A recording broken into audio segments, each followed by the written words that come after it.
Guys, on day 1 I started my day at around 10 AM with an average sized bowl of white chocolate Cocoa Pops which I ate whilst watching TV in the lounge. Throughout the day I drank around this much water, and finally at around 8 PM tried a bowl of Ben & Jerry's fish food for the first time with a cup of tea.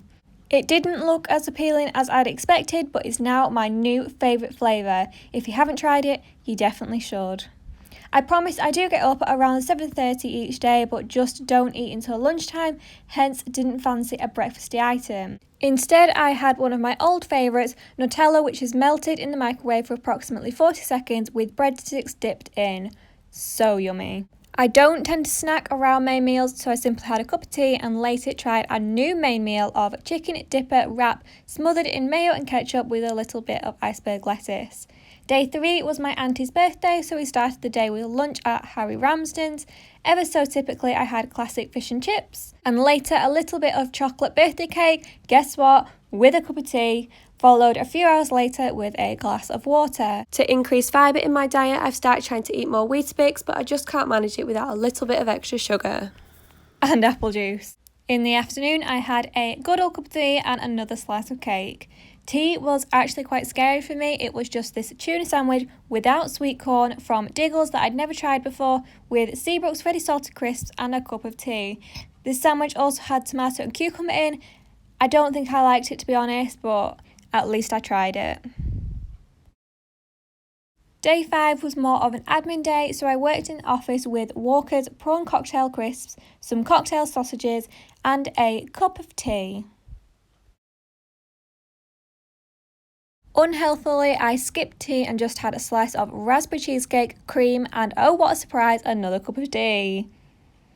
Not surprisingly, I also started day 6 with a cup of tea in bed whilst watching Pretty Little Liars before getting up and having 2 slices of half and half toast, one with butter and the other with butter and raspberry jam. However, I still don't eat the crusts. At my sister's, I tried this peach and raspberry cordial, which was actually really refreshing, then headed out to Wallins for cookies and cream pancakes with a 7-Up. And later felt extremely thirsty, so drank a lot of water. Finally, day 7 I visited my grandma, so had a tuna and sweet corn sandwich, but only with her and a cup of tea. To finish the week I had a quarter pounder with cheese meal, which is quite the deviation from my usual barbecue wrap, with a millionaire's frap. So there you go guys, that is everything I ate in one typical week. If you know me, you know that I used to be a very fussy eater. My diet literally consisted of chicken nuggets, that was it. I didn't like chips, I didn't like anything. Literally just chicken nuggets every single night for tea because I physically couldn't eat anything else. The thought of other food, even if I knew I liked it, like made me be sick at the thought of having to eat it. Even though I know I like tuna, I wasn't able to eat it because the thought of the texture of it was so...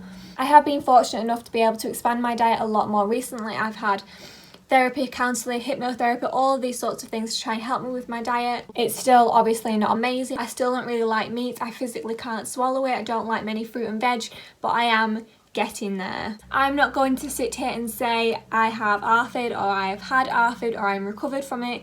If you don't know what ARFID is, it's Avoidant Restrictive Food Intake Disorder. It is something that I know quite a lot about because obviously I did research it. It's what I found my symptoms to relate very closely to. It's what I've grown up sort of understanding. It is only just sort of now recognised as an eating disorder. Many people still don't believe it exists. I just want to put this out here to sort of spread awareness of it because it is only now being recognised as an actual eating disorder, and people that have it really do struggle. There have been so many things in the news recently about people that have ARFID who've been on diets like mine for 10 years and then they've suddenly lost all feeling in their feet, or they've collapsed due to prolonged vitamin deficiency. So I just want to put this out here, and if any of you are struggling, then I am always here to help. I'm always here to talk. You can DM me over on my Instagram, which is sky_is_studying. I really do hope you all get the help you need. If you have any questions, please feel free to either DM me or comment down below. Your diet is so important, and I really do hope you guys are all staying healthy. Thanks for watching.